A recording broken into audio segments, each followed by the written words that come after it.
Bonjour. Demandez et l'on vous donnera. Cherchez et vous trouverez. Frappez et l'on vous ouvrira. Matthieu 7, verset 7. Demandez tout simplement. Pourtant, il y a plein de gens qui ont demandé avec foi et qui n'ont pas obtenu ce qu'ils espéraient. Est-ce que ces déceptions doivent remettre en question la foi? Je vais te dire un secret. Même Jésus a demandé et n'a pas obtenu. Sais-tu à quelle occasion? Dans le jardin de Gethsémani, alors qu'il était très angoissé à l'idée de mourir, il faut dire qu'il a ajouté à sa prière une petite phrase très particulière. Toutefois, que ta volonté se fasse et non la mienne. Plus que tout, il était prêt à faire la volonté de Dieu. C'est là la clé, être prêt à faire la volonté de Dieu. Pose-toi cette question.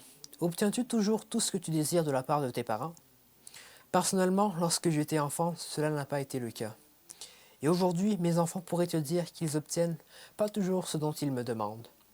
Parce que nous, parents, avons un autre regard que celui des enfants. Dieu aussi a un autre regard qui englobe beaucoup plus d'éléments que nous pouvons imaginer. Ne pas obtenir ce que l'on veut annule-t-il toute relation? Cela signifie-t-il que nos parents ne nous aiment pas? Et si cela nous met en colère, est-ce que nous laissons la colère durer? Nous retournons toujours vers nos parents et nous recommençons à demander. La clé est être prêt à faire la volonté de Dieu. Pourquoi?